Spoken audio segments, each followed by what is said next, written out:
The knock came at exactly 8:17 on a Thursday evening. I remember the time because I had just finished helping my youngest daughter review a spreadsheet for her college budgeting assignment. The house was quiet, the kind of quiet that takes years to earn. The rain had been falling for almost 3 hours. When the knocking came again, louder this time, I stood from the kitchen table and walked toward the front door. I wasn't expecting anyone. Most people who visited called first. My name is Daniel Mercer. I'm 53 years old, and for most of my life I believed that if you worked hard, stayed loyal, and kept your promises, things would eventually work out. I was wrong about some of that. Not all of it. Just enough. When I opened the door, I saw a woman standing beneath my porch light. Her hair was thinner. Her face looked older than her age. The expensive confidence she once carried like a second skin was gone. For a second I didn't recognize her. Then she looked up, and 25 years of memories crashed into me all at once. "Daniel," she whispered. "My ex-wife. Laura. The woman who had left me 5 years earlier. The woman who had taken nearly everything we had built together. The woman who had spent years telling family, friends, and anyone willing to listen that I was the reason she never achieved the life she deserved. The woman who once looked directly at me across a lawyer's conference table and said, 'I've wasted enough years being married to someone who thinks small.' Now she was standing on my porch, crying, and for the first time since I'd known her, she looked afraid. Not embarrassed. Not angry. Afraid. Behind me I heard my daughter's voice from the kitchen. "Dad, everything okay?" Laura heard it too. Her eyes closed for a second. Pain crossed her face. "I need help," she said. 5 years earlier, those might have been the last words on earth I expected to hear from her. I looked at the woman who had once walked away from our 20-year marriage. The woman who had left with most of our savings. The woman who had introduced her wealthy new husband across social media, like she was unveiling a trophy she had finally earned. Rainwater dripped from her coat. She looked exhausted. Broken. Defeated. "I know I don't deserve it," she said quietly, "but please just let me explain. I should tell you that revenge stories are rarely about revenge. At least the real ones are. The real stories are about consequences. Patterns. Choices repeated for years until they finally arrive at a destination nobody expected." Standing there, staring at Laura after 5 years of silence, I realized something. The story she was about to tell me wasn't the story. It was the ending. The story had started decades earlier. Long before wealth. Long before divorce. Long before betrayal. Long before the rain falling outside my front door. But this story does not start here. Welcome back to Revenge Cold Stories. Drop your first name and your city in the comments and subscribe before we go any further. To understand why Laura appeared at my door that night, you need to understand who we were before everything fell apart. I grew up in a town of roughly 18,000 people in western Ohio. My father drove delivery trucks. My mother worked part-time at a pharmacy. We weren't poor. We weren't comfortable either. We were the kind of family that repaired things instead of replacing them. The kind of family that considered restaurant meals special occasions. By the time I was 12, my father had taught me 2 beliefs that shaped most of my life. First, if something breaks, try fixing it before throwing it away. Second, people deserve loyalty. Those lessons served me well in business. They served me less well in marriage. I met Laura when I was 21. She was 20. Beautiful. Smart. Ambitious. The kind of person who walked into a room and somehow convinced everyone that something important was about to happen. People gravitated toward her. I certainly did. When we started dating, her ambition inspired me. She talked about traveling the world, owning a beautiful home, building a life that stood out. I liked that about her. At the time, I thought we balanced each other. She dreamed bigger. I planned better. Together we seemed strong. We married when I was 27. She was 26. Neither of us had much money.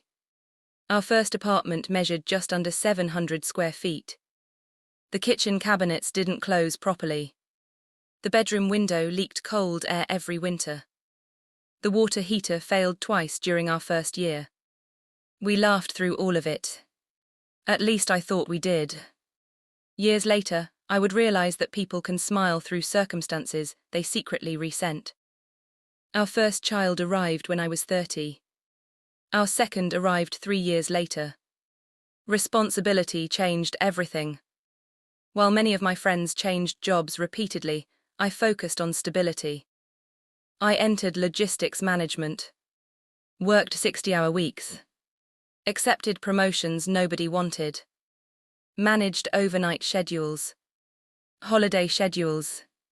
Emergency schedules. Slowly, steadily, my career advanced. At 35, I supervised 14 employees. At 40, 48 employees. By 46, I was Regional Operations Director overseeing 6 facilities and more than 300 staff members. The salary wasn't glamorous, but it was reliable. Our household income crossed 6 figures, then climbed higher. We purchased a 4-bedroom home, created college funds, built retirement accounts. Nothing happened quickly. Everything happened gradually. And that was exactly the problem. Because Laura didn't value gradual progress. She valued visible progress. There's a difference. A dangerous difference. From the outside, our marriage looked successful. Inside, tiny cracks were forming. Cracks nobody else could see. At family gatherings, Laura increasingly joked about me being boring. At first it seemed harmless. Then it became routine. Danny still researches lawn equipment for fun. People laughed. Danny's idea of excitement is comparing mortgage rates.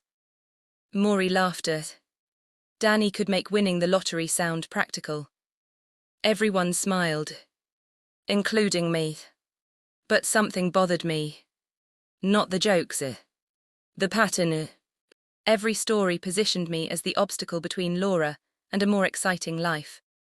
Subtle, small, repeated, over and over. My younger brother noticed before I did. One Thanksgiving, nearly 15 years before our divorce, he pulled me aside. "Does Laura even like you?" I laughed. "Of course she does." He didn't answer.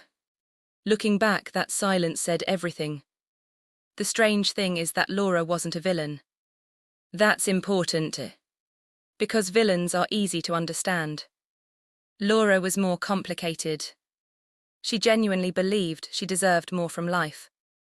She wasn't greedy in the cartoon sense. She wasn't sitting around plotting evil schemes. She simply viewed the world through a lens that made gratitude difficult. No achievement felt sufficient. No milestone felt complete. No success lasted long before being compared against someone else's bigger success. That mindset shaped everything. And it would eventually destroy nearly everything she touched. Including us. The first time I truly noticed the gap between how Laura saw the world and how I saw it was during a neighborhood barbecue when our oldest daughter was 8. One of our neighbors had recently sold a software company. Within 6 months, he bought a 7,000 square foot house, 2 luxury vehicles, and a lake property 3 hours away. Everyone talked about it. Most people forgot about it after a few weeks. Laura didn't. For months afterward, she brought him up constantly. Can you imagine having that kind of freedom? Can you imagine never worrying about money again? Can you imagine being able to buy anything you wanted? At first, I thought she was just making conversation. Then I noticed something.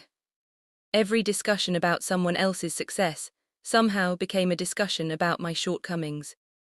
Not directly, indirectly, which made it harder to address. I wonder where we'd be if you'd taken more risks. Some people don't settle. Not everyone is satisfied with average. Average. That word appeared more frequently every year. Never describing our income. Never describing our home.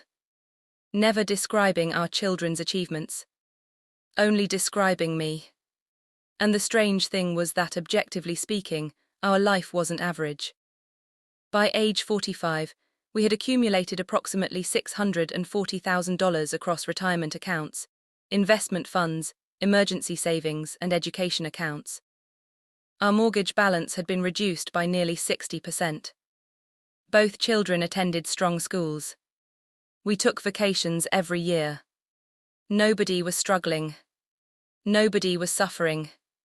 But comparison changes reality. Not the actual reality. The emotional reality.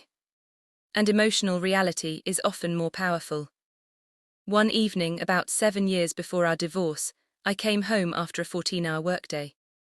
One of our distribution centers had experienced a major staffing crisis. I had spent the entire day solving problems. I walked into the kitchen exhausted. Laura was scrolling through social media. Without looking up, she said, "Do you ever wonder if we chose the wrong life?" I remember setting down my briefcase. "What does that mean?"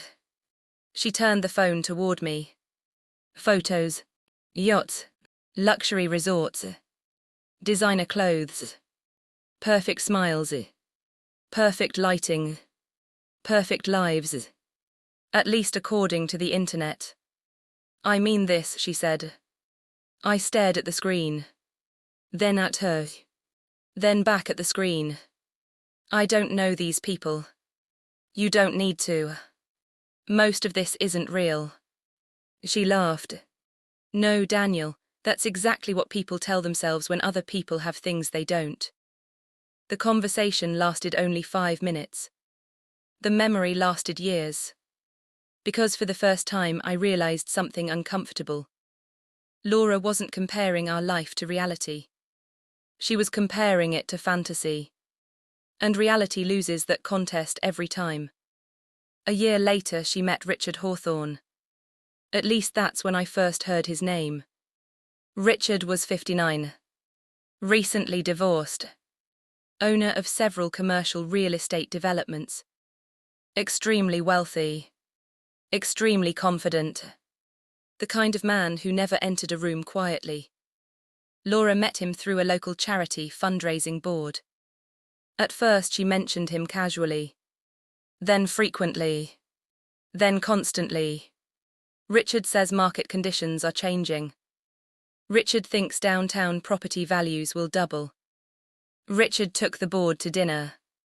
Richard owns a house in Aspen. Richard flies private. It became a running theme. One night our daughter finally said what everyone else was thinking. We were eating dinner. Laura had mentioned Richard 4 times in less than 10 minutes. Our daughter looked up from her plate. "Mom, what? You talk about Richard more than anyone in this family." Silence. Laura forced a laugh. Nobody joined her. The subject changed. But something shifted that night. A month later, I attended a charity event with Laura. Richard was there. Tall, expensive suit. Perfectly practiced smile. He greeted Laura with remarkable enthusiasm. Far more enthusiasm than seemed appropriate. I noticed. More importantly, other people noticed. As the evening continued, I watched them interact. Nothing inappropriate. Nothing obvious.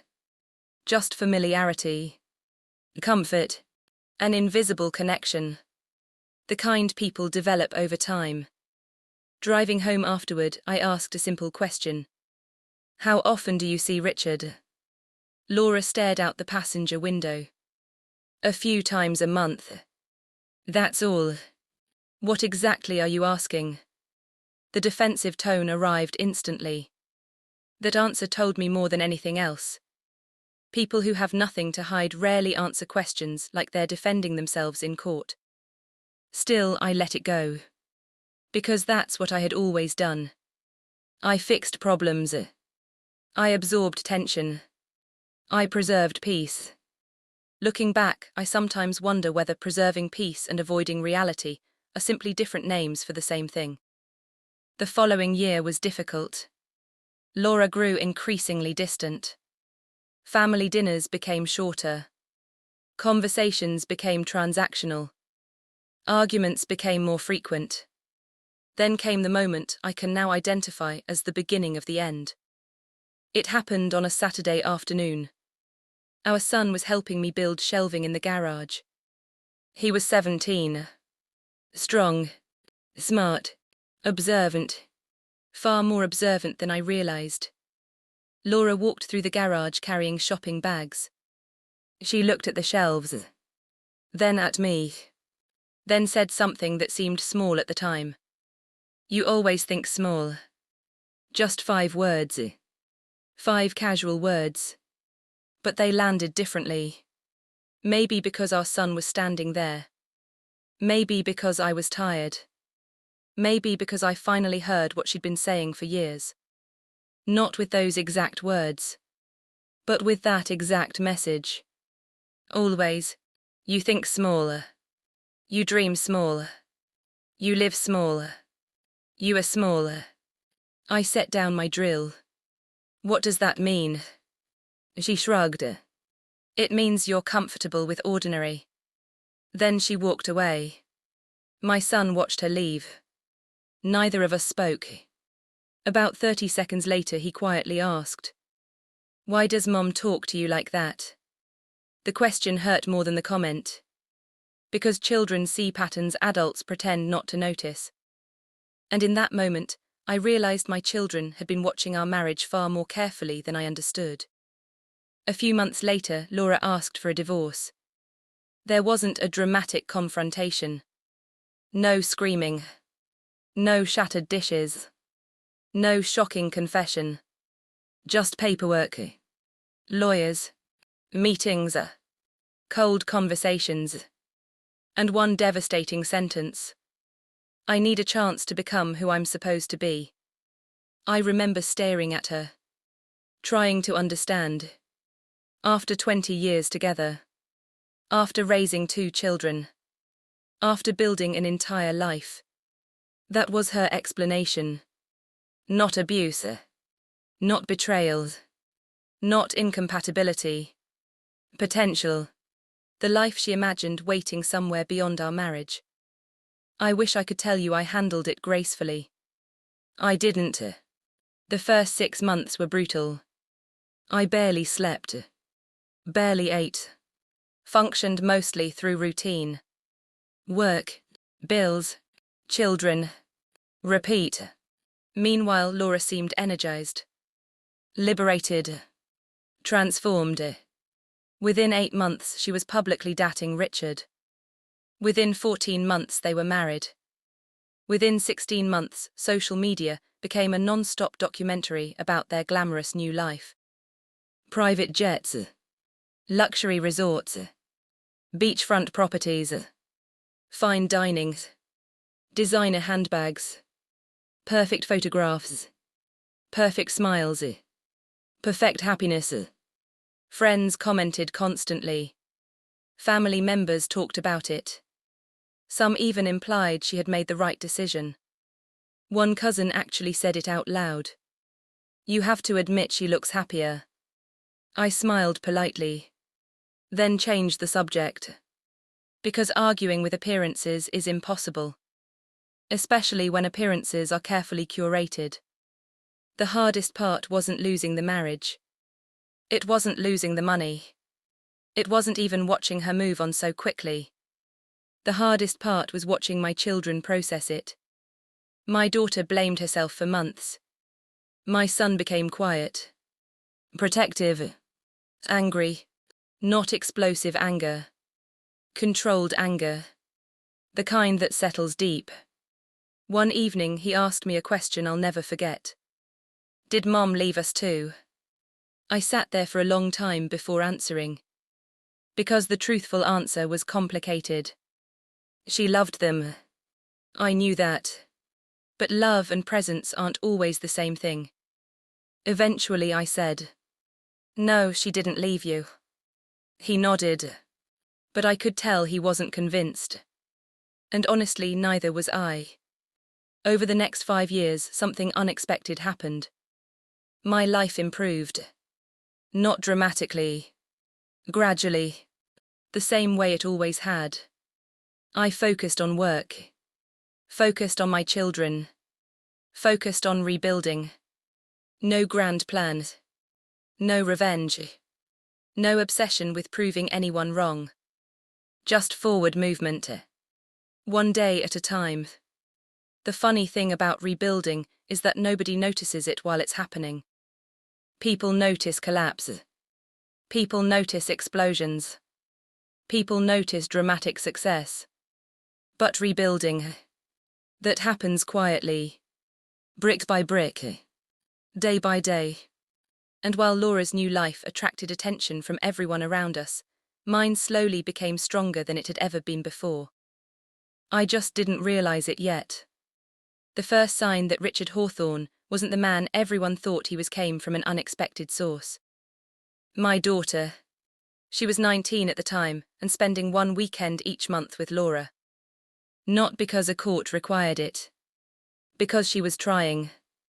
Both of my children spent years trying to preserve a relationship that seemed increasingly one-sided. One Sunday evening, she came home unusually quiet. She sat at the kitchen island while I cooked dinner. For almost 10 minutes she said nothing. Then she finally spoke. "Dad, yes, I don't think Richard likes people who disagree with him." I glanced over. "What happened?" She hesitated. Then shrugged. "Nothing major." Whenever someone says nothing major, something major usually happened. Eventually she explained. During dinner, Richard had made a comment about one of his business ventures. My daughter had politely questioned one of his assumptions. Not challenged him. Not argued. Questioned. According to her, the entire atmosphere changed immediately. Richard smiled. But it wasn't a friendly smile. It was a warning. Then he spent the next 20 minutes explaining why everyone else in the room was less informed than he was. By the end of dinner, nobody was talking except him. That story stayed with me. Not because it was dramatic. Because it sounded familiar. Over the years, I had worked with dozens of successful executives. The healthiest leaders were usually curious. The insecure ones were certain. Richard sounded certain. A few months later, my son reported something similar. He had attended a birthday gathering at Laura's new home. The house itself was extraordinary. Nearly 9,000 square feet. Indoor theatre. Wine cellar. Infinity pool. Everything people associate with success. Yet my son didn't talk about the house. He talked about the atmosphere. Everyone seems nervous around him. Nervous. Like they're always trying not to upset him. That observation came from a young man who rarely criticized anyone. So I listened. Not because I wanted Richard to fail. By that point, I honestly didn't spend much time thinking about him. My priorities were elsewhere. The children. Work. Life. Healing. Still, pieces of information occasionally reached me. Small details. Tiny inconsistencies. Nothing dramatic. Nothing that would interest gossip magazines. Just enough to suggest that the perfect life displayed online might not be quite as perfect in reality. One example stood out. Richard constantly spoke about financial freedom. Yet according to both children, every significant purchase required his approval. Every trip. Every expense. Every decision. Even for Laura. At first that didn't seem strange. Many couples manage finances jointly. But the pattern became increasingly obvious. The wealth belonged to Richard. The lifestyle belonged to Richard. The power belonged to Richard. Everyone else simply participated. Including Laura. The irony wasn't lost on me. For years she had accused me of limiting her.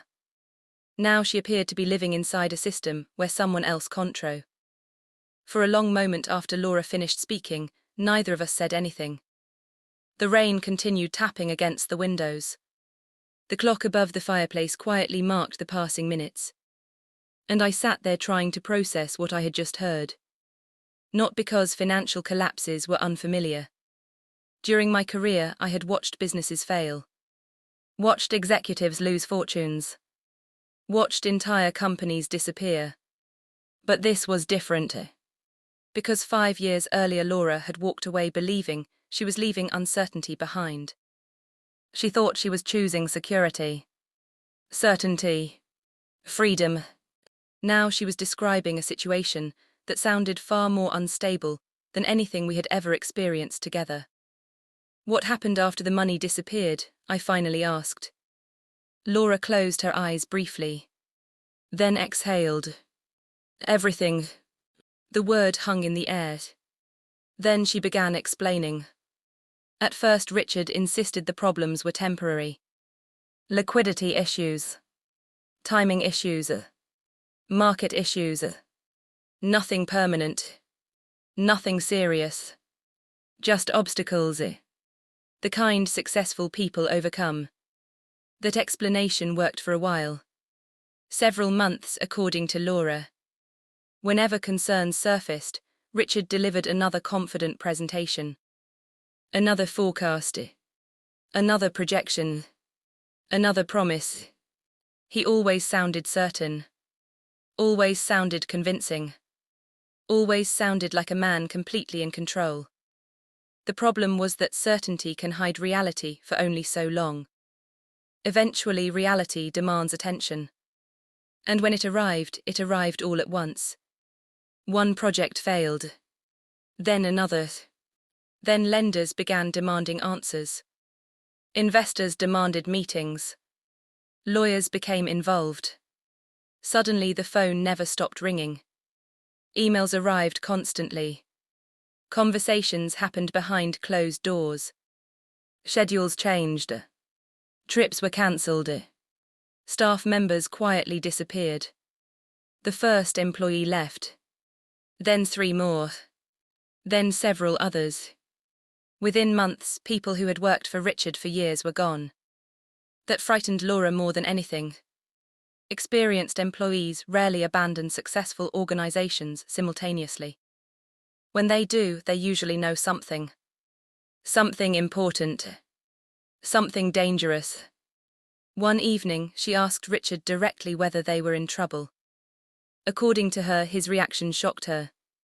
Not because he answered. Because he exploded. The man who always appeared polished. The man who always appeared composed. The man who controlled every room he entered. Lost control. Completely. He accused her of questioning him. Accused her of disloyalty. Accused her of believing rumors. Accused her of lacking faith. The argument lasted nearly 2 hours. And afterward, according to Laura, something changed. For the first time in their marriage, she felt genuinely afraid of him. Not because he threatened her. Because she realized she no longer understood him. The confidence she once admired now looked different. Less like strength. More like desperation. Less like certainty. More like denials. As she described that evening, I found myself remembering something from years earlier. Our garage. The shelves. The comment. You always think small. At the time, Laura believed confidence and competence were the same thing. Now she was learning they weren't. Some of the most dangerous people in the world are completely convinced they're right. Months passed. The pressure increased. Then came the investigations. Laura wasn't involved directly. At least not initially. But investigators began requesting documents. Financial records. Communications. Transaction histories. The requests multiplied. Law firms appeared. Consultants appeared. Accountants appeared.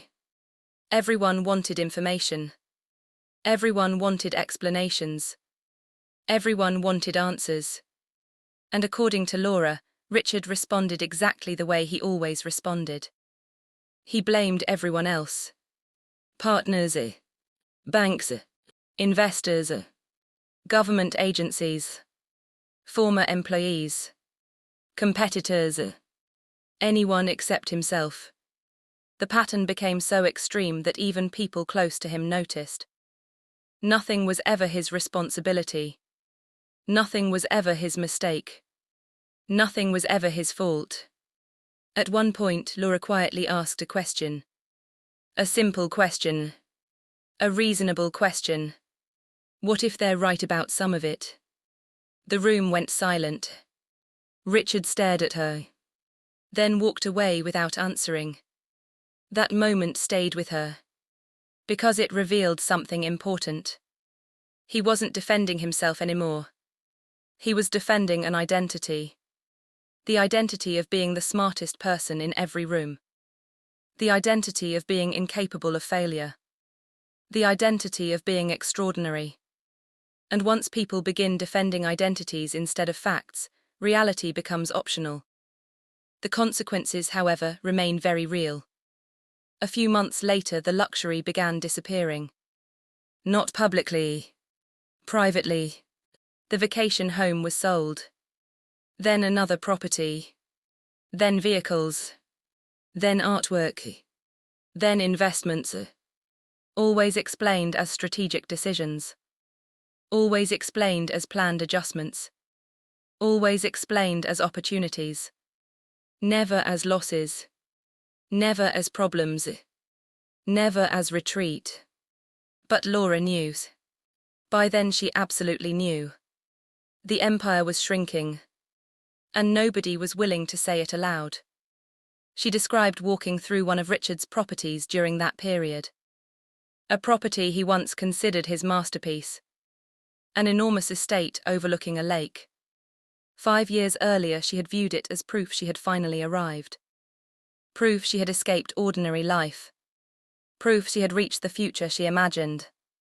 Now she walked through empty rooms. Rooms being prepared for sale. Rooms stripped of personality. Rooms that suddenly looked less like success and more like inventory. I remember standing there, she said quietly, and realizing I had spent years envying things. She paused. Just things. There was no bitterness in her voice. Only sadness. The kind of sadness that appears when someone finally understands a mistake they can't undo. Not yet. Maybe not ever. I listened. Because interrupting felt unnecessary. She needed to tell the story. Maybe for me. Maybe for herself. Maybe both. Then her expression changed.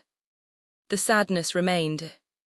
But something darker appeared underneath it. Fear. Real fear. I noticed immediately. What happened? She looked toward the floor. Then back at me. And for several seconds, she seemed unsure whether to continue. Finally she did. The financial problems weren't why I left. That statement immediately caught my attention. Everything she had described so far sounded catastrophic. Yet apparently none of it explained why she appeared at my door.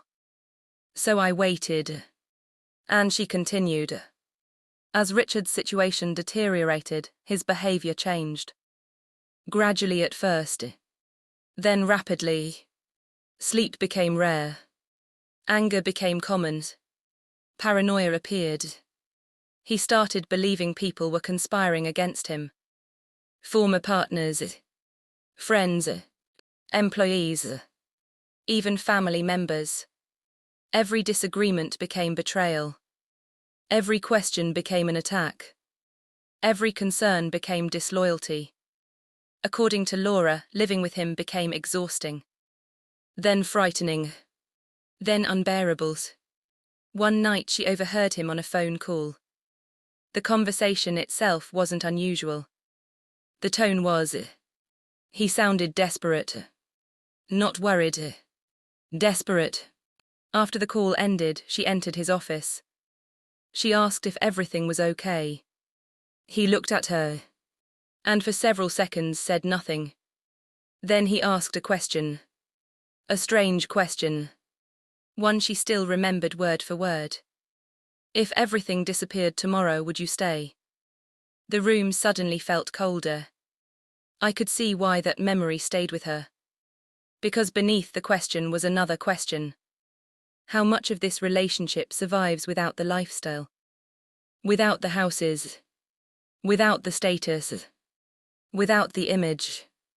Laura admitted she didn't answer immediately. And that silence answered everything. Not because she didn't care about him. Because she wasn't sure. The realization shook her. After all, she had spent years convincing herself she left our marriage to become more authentic. More fulfilled. More alive. Yet suddenly she was confronting a possibility she never wanted to examine. What if wealth had mattered more than she admitted? What if status had mattered more than love?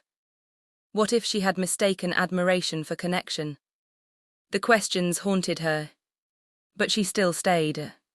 For a while. Then came the night everything finally broke. The night that sent her to my front door. The night she realized she could no longer remain in Richard's world. The night she understood just how dangerous desperation can become when combined with pride. And according to Laura, it started with a single knock on their door. A knock that arrived just after midnight. A knock neither of them expected. And a knock that would change everything. The midnight knock came on a Tuesday. At least that's what Laura believed. By that point, days had started blending together. Stress has a way of doing that. When people spend months living inside uncertainty, calendars lose meaning. Hours lose meaning. Sleep loses meaning. Everything becomes reaction. According to Laura, she had finally fallen asleep around 11 o'clock. Richard was still awake. Still working. Still making calls. Still trying to solve problems that seemed to multiply faster than solutions. Then the knocking started. 3 sharp impacts against the front door. Not aggressive. Not hesitant. Deliberate. The kind of knock that assumes it will be answered. At first she thought she was dreaming. Then it came again. Richard immediately sat upright. That detail caught her attention. Because his reaction wasn't confusion. It was recognition. Like a man who already knew bad news had arrived. He stood, walked toward the front entrance, and for several seconds simply stared through the security monitor. Then his face changed. The color drained from it. Not completely. Just enough. Enough for Laura to notice. Enough to frighten her. "Who is it?" she asked. Richard didn't answer. Richard. Still nothing. Finally, he opened the door. 2 men stood outside. Both wore suits. Neither looked happy. Neither looked nervous. They looked professional. Calm. Focused. Prepared. The conversation that followed occurred mostly in low voices. Laura couldn't hear everything. Only fragments. Names. Documents. Deadlines. Requests. Warnings. Words like immediately. Words like required. Words like compliance. The meeting lasted less than 15 minutes.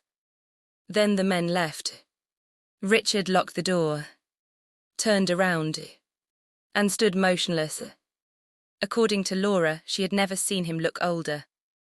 Not once. Not even during their worst arguments. Not even during the financial collapse. Not even during the investigations. For the first time, the certainty was gone. Completely gone. "What happened?" she asked. Richard stared at the floor. Then toward the window. Then finally answered. "We have a problem. A problem." Laura later told me that phrase almost made her laugh. Because by then, every part of their life was a problem. But this was apparently different. Much different. What kind of problem? Silence. Then, the kind that doesn't go away. That answer terrified her. Over the following weeks, the situation accelerated. Meetings increased. Attorneys appeared constantly. Properties sold faster.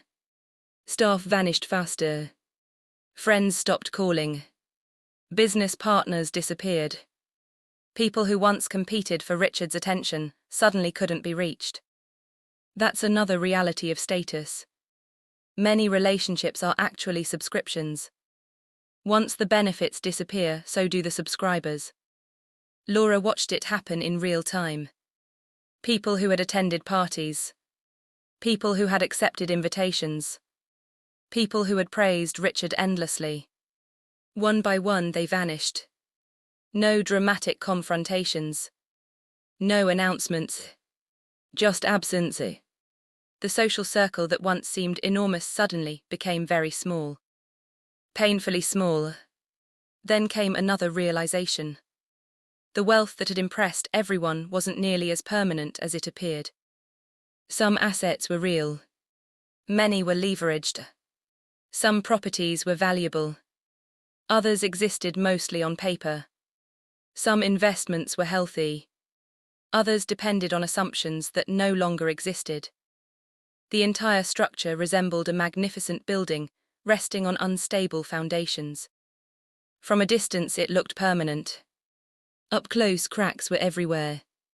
As Laura described those months, I found myself thinking about our old house. Not because it was luxurious. Because it was solid. The roof worked. The mortgage got paid. The savings grew. Slowly. Boringly. Reliably. Things I once considered ordinary suddenly seemed remarkably valuable. Stability is rarely exciting. Until instability arrives. Then it becomes priceless. Laura continued. One afternoon she met with a financial advisor independently. Not because she planned to leave. Because she needed answers. Real answers. The meeting lasted almost 3 hours. And by the end of it, she understood something devastating. The future she thought existed might never have existed at all. The advisor reviewed documents. Account histories. Ownership structures. Liabilities. Exposure levels. Then he asked a question. A simple question. One that changed everything. Did you personally verify any of this? Laura admitted she hadn't. She trusted Richard. Trusted his expertise. Trusted his confidence. Trusted his certainty. The advisor nodded. Then quietly explained that trust is not verification. That sentence stayed with her. Trust is not verification. Simple. Obvious. Devastating. Because she suddenly realized how many major life decisions she had based on assumptions. Assumptions about wealth. Assumptions about success. Assumptions about security. Assumptions about people.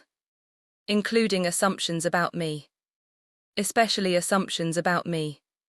At this point in the conversation, Laura became quiet. Very quiet. Several seconds passed. Then she looked directly at me. Can I tell you something? I nodded. Her eyes filled with tears again. But this time the emotion seemed different. Less fear. More regret. I spent years thinking you were holding me back. I didn't respond. She continued. I honestly believed it. Another pause. Then, and I was wrong. The words settled heavily between us. 5 years earlier, I had imagined hearing something like that. Back then it would have felt satisfying. Vindicating. Victorious. Now it mostly felt sad. Because recognition arrived too late to change anything. Too late to save the marriage. Too late to recover the lost years. Too late to prevent the damage. Justice and restoration aren't always the same thing. Many people confuse them. Life certainly doesn't. Laura wiped her eyes. Then continued. As Richard's world shrank, his need for control intensified. He monitored conversations, questioned decisions, demanded updates, criticized people constantly. Everyone became either useful or disloyal. Nothing existed in between. The environment became unbearable. Then dangerous. Not physically dangerous. Emotionally dangerous. Psychologically dangerous. The kind of environment where every day feels like walking across thin ice. Nobody knows which step causes the crack. So everyone moves carefully. And eventually nobody feels safe. One evening after another argument, Richard said something she never forgot. Something that finally forced her to confront reality. According to Laura, he looked around their enormous house and said, "People only love success." Then he laughed. A bitter laugh. "Let's see who stays when it's gone." At first the statement seemed directed at everyone else.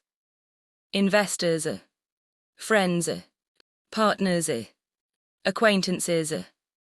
But later she realized something. It was directed at her too. Maybe mostly at her. Because deep down, Richard understood exactly what had attracted people to him. And deep down he feared losing it. Not just the money. The identity. The admiration. The status. The importance. Everything. Several weeks later, matters reached a breaking point. Another legal issue emerged. Another financial crisis surfaced. Another confrontation exploded. By then Richard barely slept. Barely ate. Barely listened. And during one particularly ugly argument, he finally said the thing Laura couldn't ignore. The thing that changed everything. The thing that sent her toward my house. He told her she was exactly like everyone else. Someone who loved what he provided rather than who he was. Someone who would disappear the moment things became difficult. Someone who had never truly believed in him. The accusation devastated her. Not because it was entirely false. Because it wasn't entirely false. And sometimes partial truths hurt more than lies. That night she packed a small bag. Not dramatically. Not angrily. Quietly. The way people leave burning buildings. No speeches. No announcements. No victory. Just departure. She drove for nearly an hour. Pulled into a hotel parking lot. And sat there until sunrise. Trying to decide what to do next. Trying to decide where to go. Trying to decide who she had become. For 5 years she had believed she escaped the wrong life. Now she wasn't sure she had ever understood her own life at all. And somewhere during those long hours before dawn, she reached a conclusion. There was only one person she could speak to honestly. One person who knew the entire story. One person she had hurt.